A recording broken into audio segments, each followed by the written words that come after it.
host of VIE Speaks, Conversations with Heart and Soul. We are so excited to be able to have this platform to tell stories that are so much more in-depth and interview people in real time and real life. And I am super excited about interviewing Chandler Williams, owner of Modus Photography. Chandler, welcome to the podcast. Hi, thank you. And you are very comfortable around cameras and in front of cameras and behind cameras. So much more comfortable behind cameras. Behind but cameras, yes, okay. Yeah. Now your time to come on out and be on the podcast because you have so much going on. I do. That it is just like hard to even comprehend all that you have going on. So for the listeners and the audience out there, we're located nearby one another with our offices, and Chandler has been in the area doing amazing photography of landscapes and beaches and portraits, and even shot for Architectural Digest. He started, I think, cutting your teeth in real estate photography. Is that right? Yeah, that you told me about. And then that just evolved as he's an artist, and it has evolved into something that's quite impressive, and we'll get into it. So you grew up with a camera. Your parents always had a camera in their hand, and you would travel a lot with them. This is me reading your bio, and then you had a camera. So take us back to when this love affair with the camera started. So I think it started more traveling than it was camera. So the two met my senior year in high school, which to date me is 1999, representing. So yeah, it's 35 millimeter, and I was fortunate to be able to work with a local sports journalist because I lived here growing up and graduated in Freeport, and so this is my backyard, and I was able to kind of take that class on and independently work with him, developing in canisters and using digital negative feeds, which were like the up and coming. I read the other day that I bought my first camera. It was in May '99. I had my parents' one before, like '97, '98. But the first digital camera Nikon had released in June 1999. Really? So, so just between that, graduating high school, and then kind of being a free spirit and traveling, went together. So I just found the comfort of having the camera with me and kind of document my travels. So when you were sort of apprenticing under Richard, would he take you on actual real assignments? Some or more, yeah. It's like we did a lot of. I remember going to the rodeo in Bonifay back in the day. So that's. I've been there one time. So, yeah, it's very interesting. Yeah. But it was film, So you couldn't use flash. You couldn't use flash as sports, because of the football players or whatever. So I did some of the assignments for him, and that was for the Walton Sun. Yeah. So that was back in the day, but wow. Yeah. So you had to shoot with a higher speed film, like 1200 or 1400, but. So that's I did. I had some assignments with him, and that's pretty. I don't really remember shooting anything locally like Freeport or kind of news editorial, but yeah, it's mainly all sports. So then you hit the road. You were telling me when you were 16 and you went traveling by yourself. Yeah, I'm a competitive athlete at heart, and so I played really competitive basketball, and I had gone. My oldest sister lives in New Mexico, and I went out there one summer. They had a really competitive basketball camp when I was 15. And then I turned 16 and kind of got bored of the area, and I bought myself a Greyhound ticket and went and lived out with her in New Mexico. I'd met the basketball coach, and I got a place on the team out there. But so that's kind of. And what happened to that career? Like, how did that? Were you going to go? Yeah, I had scholarships, but at heart I was too much of a hippie with a camera. Are you kidding? So I had three athletic scholarships to. Like Johnson & Wells, Flagler, and then a small school in Virginia. Wow.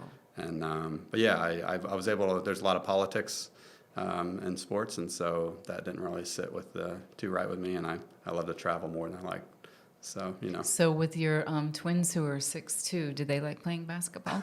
What's crazy is my wife actually. This is kind of hurts for myself and my wife because my wife played collegiate basketball. Oh, okay. At University of North Florida. Oh, so you were both basketball players. Her sister played, broke every record there. Wow.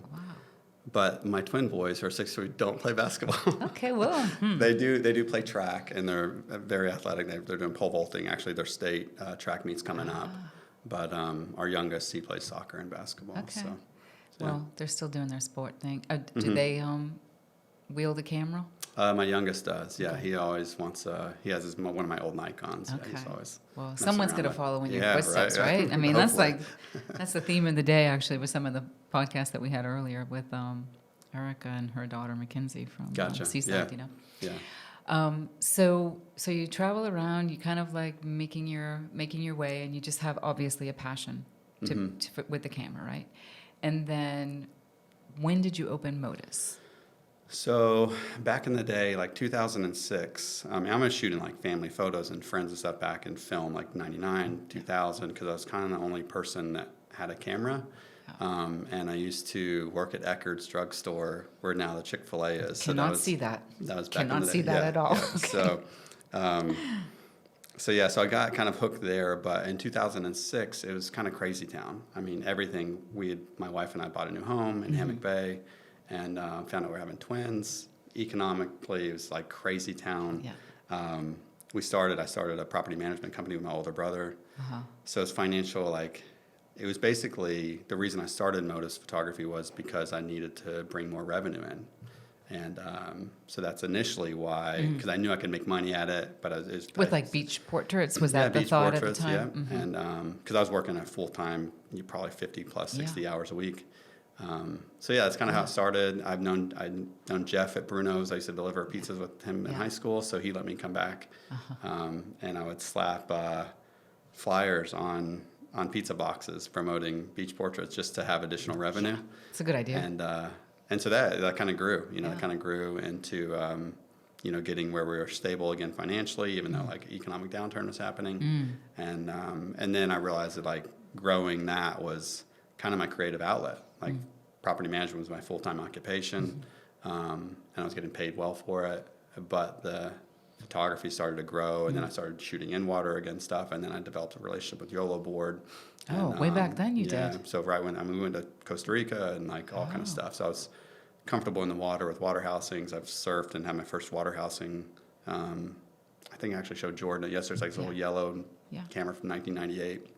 Wow. So yeah, it's kind of when it started, 2006. And then self-taught all along? Yeah, self-taught. Yeah, self-taught. Yeah. Okay. Yeah. Which is So that's kind of when I first started Modus. Okay. And then so I see the Modus branded black trucks. Then you've got your location, your retail location here near us, and also on 30A near and Sunrise Sunrise Coffee. Sunrise. Okay. Yeah. Oh, Sunrise Coffee there, too. So how are you managing all that? And then everything else that we're going to talk about that I just saw yesterday, where you're going is like you're taking off like a rocket. So I work better when I have a lot going on. So I have a great team for sure. I mean, the gallery manager and my assistants, like they really are pretty amazing. Yeah. So which allows me to be more creative, allows me to kind of think, allows me to not be necessarily day to day. Yeah. The studio, which you saw yesterday, which is a newest venture, is kind of my office happy place. Yes. Because I have done a lot of commercial, like large-scale national commercial work, and that's kind of transitioned from COVID from before. So, but studio work, so that's kind of my happy place. So when you said that, would they come here for to hire you, or you would go? No, typically I'll go there. You'd go there. Yeah, we did a ton of work with Salamander Development Group. So the Henderson and Destin, we shot all their marketing collateral, like pre-construction, post-construction. Shot with them in New Orleans, an Opsy Hotel. And these are higher-end architectural kind of frames we're pulling. And then in Charleston, and that's a beautiful hotel, Hotel Bennett. So we shot that. And then Architectural Digest had a feature on that. And then Kahala Resort on Oahu. So yeah, typically I would go, a lot of them are like lifestyle resorts, and then an architectural element as well. And so peppered into that season too, then you would teach workshops and have workshops. Yeah, so I work with a lot of, so Appleseed Expeditions, who's here based locally, I got to know them really well, and what they do is they do service learning for high schools. Service learning meaning like, hey, we're going to provide the experience, we're going to make the booking, we're going to travel, bring your students, high school, college students. And then that turned into, they needed B-roll, like little short B-roll clips. And I'm like, sign me up, Belize, Hawaii, anywhere, because I love to travel. And that turned into like all these students were wanting to learn more teaching-wise. And so that developed into working with Orange County High School of Arts out of LA. We taught 14 days in Alaska. Yeah. We had 4 teams, A-roll, B-roll, director, and kind of audio. And so each team, like one team worked with the homeless shelter out of Anchorage, one worked with in a couple other places. Let's see, we did the Denali National Park. So formulated these videos. And did you prepare that entire program and yes, we put too? together a program. The students, I work with a professor as far as they had to do their homework beforehand, know about the area, have their shot list, have their storyboard, and then they use that as one of their finals for their school What year was that? That's like sounds so I think that was 3 years ago. intense. Yeah. That's intense. So, yeah, it was awesome. And that's when I really learned, because these students, what they do is they go to normal school and then they go to three hours after school every day and film. And I'd ask the professor, I'm like, I'm not sure what I can offer. Right. These students are like, they know more than me when it comes down to it. It's like we need real world experience. Like we need.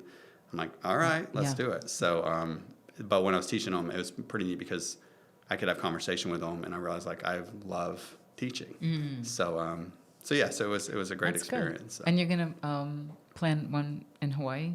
Yeah, Hawaii's one of them. Hawaii, Mexico, and here. So, so that's on deck, and many other things are on deck too. So, you won South Walton TDC Artist of the Year in 2020. Last year, 2022 now? Yeah, 2021. 2021, and that was still in the COVID 2-year sort of like upside down world. And so, congratulations. Thanks. On winning Thank that. you. That's awesome. And then, unfortunately, because COVID kind of waylaid the ability for you to like go out and travel like to Nashville and show your work and all that. That's one of the things that happened in COVID that probably wasn't ideal for you. But what I know happened during COVID is you've like had this whole pivot of your warehouse studio that I saw yesterday that rivals studios in New York. And you did it all, I think, in the last 10 months. Yeah. Which is pretty amazing. Thank you. I'm so excited about it. And you did a lot of the work in there. Yeah. Yeah. So, I mean, you really have to see it to believe it, to see like what an exceptional job you did with that and all that can become. I know that for us professionally, that you are a sponsor of the Heritage VIE Legacy Show Home. So you are going to be creating the documentary with us on the show home. And you were just out there last week. But then when I got to see it yesterday and our team got to see, what we're going to do with that, like I just felt so good about I didn't tell you this yesterday, but I thought about it. Talk about right time, right place. Because it didn't exist 8 months ago when we talked, right? Yeah, exactly. And now, right now, when we actually need to actually film it and produce it, it's here. Right. I mean, I don't know if you thought about that, but the timing is uncanny for what we need to do right now, and it's exciting on so many levels because it's a beautiful home. It's our 5th show home, and we're really excited about it with all of the other sponsors that we are partnering with and the new developers. And my husband is the architect on the home too, so that's fun. All that is awesome. But what's really, really exciting is that Julian Lennon, who was our cover guy on our 100th issue, is going to come to visit. And so the VIP opening party is going to be a swanky solo exhibition of Julian's artwork. That's cool. And that is just manna from heaven. How can you? Yeah, not a whole lot of opportunities come up like that. Not a whole lot of opportunities come up like that. Yeah. So we're super excited that you're going to be part of that too. And like I was talking about earlier, we have permission that he's cool with us shooting him and all that. So mainly just selfies. yeah. Well, maybe we can limit them. Well, right, I'm sure he's used to mainly just selfies, selfies, right? So yeah, we're excited to do that, and our inspiration for the show home, like we had talked about, is kind of like this Ralph Lauren vibe. It's got a different vibe than a lot of the other houses down here. The interior designer Deuce May of Deuce Interiors is really doing an awesome job, and he basically has curated a lot of the art, if not all of it, with 6 pieces of Julian's. As well, and he's kind of tricked out the house with the modern furniture line of Ralph Lauren, so it's going to be a little bit different than like what we know it to be. Yeah, I'm excited to see that. Yeah, so we are super excited too. So getting to the studio, so multi-use studio. It is, yeah. You have a podcast studio in there, which I didn't ask you this before, but like, do you just want to like, do you want to have a podcast? Or are you going to have other people come in and like rent the space and like so talk really about the idea with the space is to have, because there's nothing really else like it here, and at the same time I'm an encourager of growth. Like, doesn't matter what it comes down to. So to allow access to other photographers to use it, to have workshops, to have like creative meetups. But yeah, ideally where it's a rental studio, to have other photographers be able to use it. I've said this for a few years now, but to even have it like, I want to have it, it's called Superhero Saturdays. Have mom, we have 3 boys, right? So there's like, and my wife's amazing, which it's her birthday today, by the way, but. Happy birthday. So, costumes and everything. So I've always wanted to have like Superhero Saturdays, like, and work with other photographers, and they can come in and donate to a non-for-profit, whatever. But bring their kids in, outfit it up, and take photos of them. Well, your 14-year-olds do that. So I don't know. Do teenagers do that? I'd have to pay them. Maybe. But yeah, so the idea is to have a creative space. The podcast is just more so just like where we can do reviews or, kind of talk like about equipment. Sound stage too. Yeah, but that's also in debate right now because Avis, I've been working on this fine art project. I've started shooting film again, and now I'm debating on putting it in a dark room. And so there's sacrifice of space. Film is very near and dear to my heart, and as I've been shooting, I've become more and more back to my roots of that. So that's kind of I'm playing out how that scenario will work. Right. Yeah, I could see that would be a good dark room as well. So when I would see your work and everything, not that I'm pigeonholing you, but people just do this. They just say, "Oh, that person does that creatively," right? And I, it's just like a knee-jerk reaction. Yeah. But there's so much more to you, and you're so much more prolific, which is like one of the many reasons we're talking to you on the podcast, with all you've done and how successful you've been. Thank you. Which is.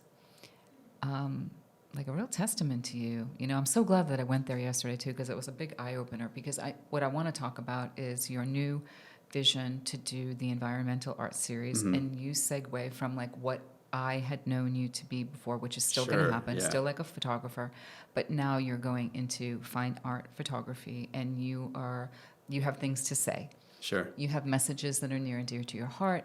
This is a creative outlet rather than just a photo shoot expose. You just finished it very recently, and I'm going to just let you talk about what the vision is, just like you told me like last year what it was going to be. Yeah, right. So kind of the story is that, one, I've grown up here. I've been in the water my whole life, and so I think that naturally plays into my DNA. At the same time, while growth here in the area, I think it's amazing. There's struggles, right? Environmental struggles. So an occurrence happened over a year ago now where it really almost turned into like a fist fight, and because of me, because I was in the water, and just this anger snapped, and to this fisherman, and so I had to really kind of recalibrate and like. But what was it? Like what was? Well, we tripped. I hit his line. Oh. Out, and I was just testing camera equipment. Okay. Like, beautiful morning. It's like my zen. Just testing out camera equipment, not shooting anything. And have my mask on. I can clearly see his line. And a friend of mine walked over. He's like kind of joking behind the scenes pictures.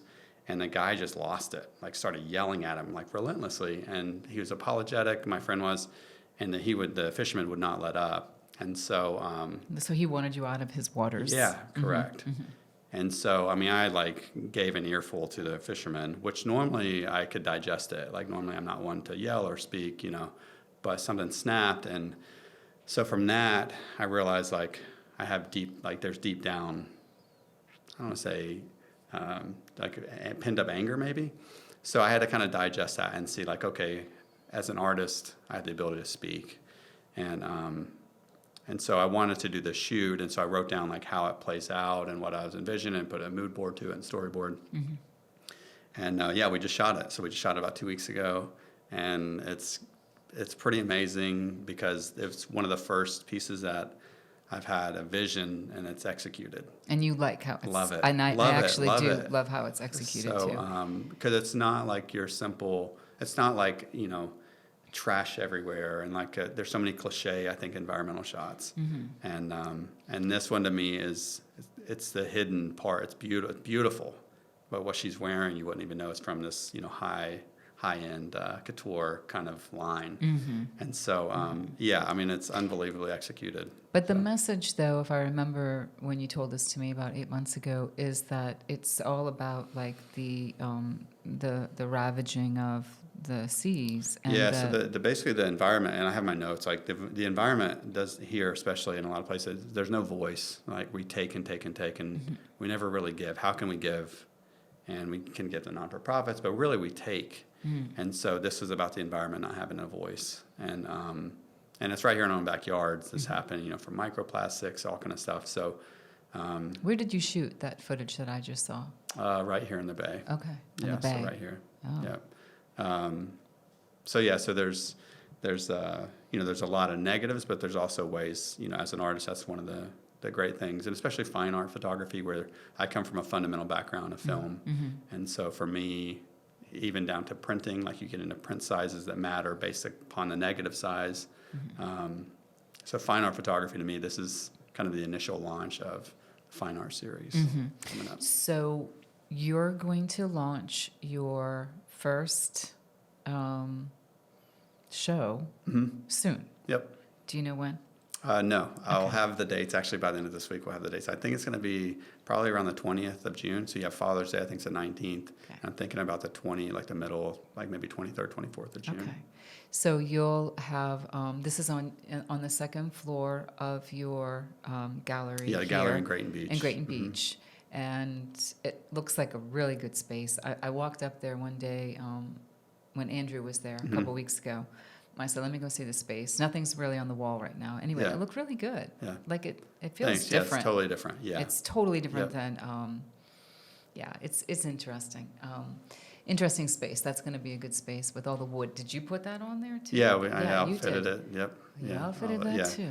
Yeah. Okay. So I get bored really easy, so the Okay. more I can stay occupied, the Yeah, better. So, okay. but I actually really enjoy woodwork, so that's It's kind of you an know. art too, you know. in a yeah, way, it's just a more of little bit. like you know, you're kind of in that moment, so you're just kind of work on it. And so, how many pieces are you going to show? But so there will be 1, 2, 3, 4, 5, 6. There'll be 11 pieces. Okay, and the Yep. price range is going to It'll be. be a $10,000 floor. Okay. Yeah, that's so great. there'll be from 101s where you actually like get the negative that'll be included to so it's past, present, future is the name of the exhibit.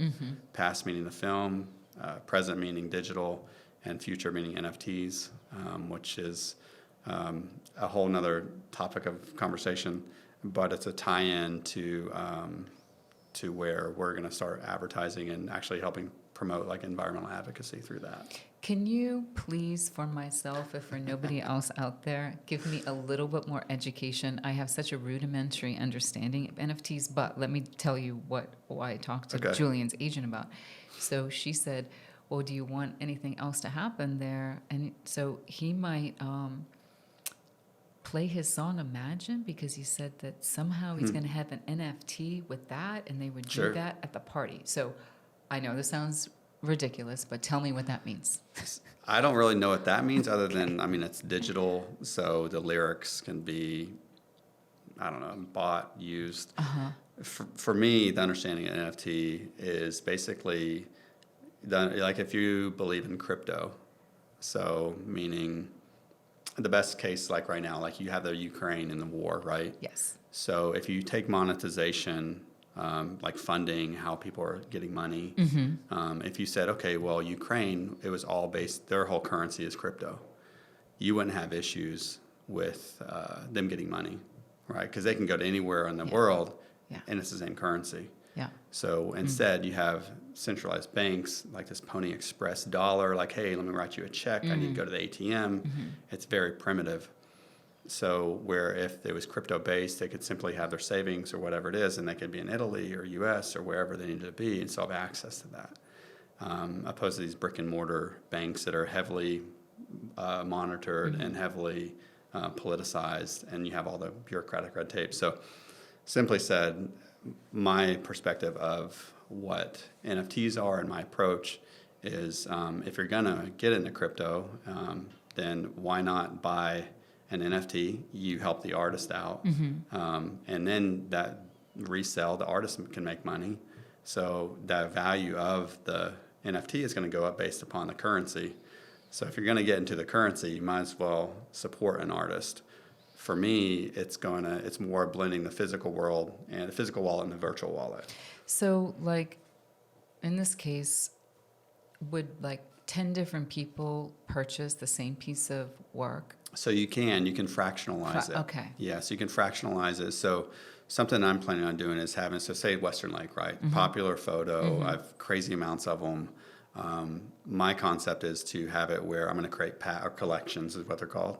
So I have a Western Lake collection, and who knows, there might be 5 images, there might be 10, but for simplicity, let's say there's just one. So say there's one image, but I'm going to fractionalize it, 200 times. I'm going to sell 200 of those. Each one of them I'm going to sell for $2,000. You can do it, or you can use it for your business. You can print it to sell it. You can tattoo it, whatever you want. You have the print rights to it. 50% of that is going to go to an environmental advocacy group. So I want to fundraise through it because it becomes real world applicable, you know. And so I think there's a lot of power that can be done through monetization that way. And you get into a deeper step, a decentralized organization, and you can literally see where the funds are and everything. And that's how it should be. You should be able to see, hey, if it's a non-for-profit, where is the 20% going, 80% is going into payroll. So where the decentralized organization, you can actually see what advocacy, where's it going, like who we hired, what environmental. So that's kind of my fundamental, and that's something that's been in the works for a long time, and it's still, there's a lot of different steps that go into it. But that's on the chopping block. It's very much here, no matter if you don't, whether you want it or not, it's here. And like the wave is just not going anywhere. It's just, correct. It's coming in, and people are going to have to get used to it because in the last like 6 months, I mean, I'm hearing so much about it. Well, I mean, think about like all the people like Western Union, like so if you have Latins particularly, like send Western Union, it's 20% of their money gone to get them funding. Right. And simply like you should be able to send money to your mom or dad or friend. Without the cut. So I love it because it's an industry disruptor. And, right. It's a competition. Correct. And competition makes everybody better and more accountable. It does. Let's talk about your Western Lake Indie Warhol series, which I have quite a love for, and I think it's... I kind of got that impression. I like it. It's different. You know what I love about it? Is that so many photographers have shot Western Lake. I mean, it's kind of a joke, right? It's the most photographed, iconic place here, right? Yeah. And it's beautiful. Yeah. And pretty much almost everybody that does photograph it, it's a nice iteration, and it's all different, but somewhat the same. That's the first iteration of Western Lake that actually was different. Gotcha. And that's why I take that as a compliment. captivated by it. Yeah. So, all right, talk about that. So a few years back, I had this idea. A client, they had done this big art install, and they wanted me to take photos of their girls, but for like this really cool art, creative, funky room. And I'm like, well, let's do it. I'll shoot it studio, white seamless, and we'll do this Warhol kind of thing. I've always had a great respect for Warhol because he's essentially a photographer when it comes down to the basis of his work, right? So, and I think that's part of the respect, but that's also the challenge of photography because so many times, it's just a photograph. You hear that all the time. And so this concept with the client, it never, curated or never happened. But the idea spun off. I'm like, oh my gosh, I need to do this like Warhol Lake. Like I need to do this. And I shoot it all the time. And I don't, rarely ever do I shoot it. I don't think I ever have really like, oh, I'm going to go take this and then make money on it. I shoot it because I can't sleep. I'll wake up sunrise. Why not? You know, and different. It's shooting the same thing. Yeah, it looks it's different all the harder than time. shooting different stuff because you have to be more creative. Right. So that's kind of how that originated. And I hadn't done anything with it in a long time. And then finally, having the warehouse studio, I had the space to sprawl out. So, I mean, I made the boxes and everything. And it was good. It's like a solid week of full focus. What size are they? They're large. 40 by 60. Okay. Yeah. So, yeah, and they're just a bunch, mixed different images. I mean, it looked like a scrapyard of just picking and placing and doing it. But that's kind of how that originated. And we've done like sweaters, like so we've done a run of 50. Oh, that would be nice. So and they're the numbers on the sleeve, and it's on the back. So Is that in the it's in the retail? gallery. It Yeah. is? So we normally have about 3 in stock, and then we'll print to order. So what I saw of the series yesterday in the studio, will that be part of the fine art series? So that's part of that won't No, be part of that's the just- fine art. Yeah. So that'll be in the gallery though. Okay. So they're just really big pieces. So I Yeah, run they out of are. space. They are big So pieces. we have thought about doing screen printing of them. Because that goes back to Warhol even more because of the the uniqueness of his work. The screen print, we'll do like runs of 50 on that. So What is the most popular photograph that you've sold, like that you keep selling it over and over again? I mean, there's definitely Western Lake ones in there for sure. I'm not sure. I mean, I know. but, I mean, obviously, relation of sea turtles are a big one. That's been like a love affair my whole life. I've Yeah. just I've taken some great turtles. shots of So, turtles too. Yeah. But yeah, I think that's kind of the more popular. But we do. So I think something that's. I was just in the Keys and went into Peter Lick's gallery, and there's a really respected artist, the Dela Gallery on Duval Street that I've talked to and spoken with him, and he's just Hasselblad Award winner, fine art photographer. And something that's really unique, I didn't realize till I was down there, is, and they're great, like, I mean, unbelievable, is that we do a lot of customization. We'll do Photoshop renderings and like do all these kind of takeoffs because we had this open edition series of all these images. And it's a point of difference that I didn't realize how big a point of difference it is until I went just recently and saw their work down there and just kind of made me realize, like, man, that's because we do all the customization for it. So we have this inventory of like what is printed in the gallery is like a fraction of what I'm shooting regardless. Like I'm shooting. So on archiving, that's a whole nother story. Yes, you would need multiple computers for that, Yeah. right? Or Yeah, big Dropbox folder. Totally. So. I don't think we talked about your fairly recent trip to Cuba. Tell Yeah. me about that. So I have a place when I was traveling after high school. So I went down to Mexico, and I have this photo image, and I have this little scrapbook. Did a photo of a baby and it's like the U.S.-Mexican border, and the baby's sleeping on the concrete, covered in a blanket. But that image always stuck with me. And so I've always had a place in my heart for humanitarian work. So Cuba, a gentleman came into the gallery, saw some of my travel stuff, and was like, hey, I go to Cuba every year. We work with this non-for-profit out of Tampa. And I'm like, well, let me know how I can help. So I'm like, I'll pay my way, however I can help. Because there's a big need. Non-for-profits wear a lot of hats. And they think they can take photos when they're there, but the reality is that there's so many different tasks at hand. And so I offer my service for them, and I did. So I paid my way to do it. I was pretty much like a pack mule as for a water filtration installation down there. So, but I'm like, I want to be able to create content because every company needs marketing material. So, and it got me into the great thing about the non-for-profit's selfish endeavor is that I get to be really intimate with villages and places that I couldn't just show up with a camera. And so I'm like, becoming part of that family or that tribe's family or just part of that uniqueness right then. So I went down there, shot for 2 weeks, did a short film for them, content as well, still images and kind of explaining their story. Also got to keep do a lot of travel photography when I was down there. So yeah, very unique experience. I'm glad I did because it's very difficult. And then COVID, like everything's much more harder to travel now than it was before ever. So so sometimes, with being a photographer, it's a very unique position because you can offer something that others can use and use for their benefit, and I find joy in that, especially on the humanitarian level. Right. So and then you get to experience life experiences that are grounding and it's- regrounding, right, totally. and especially being in this beautiful area we live, it's always been important to me to kind of get off the island for a little bit and to kind of have a perspective. Yeah, it's important. Yeah. It really is. In our little paradise, you need to know that it's not all that Yeah. everywhere. Yeah. They don't have what we have.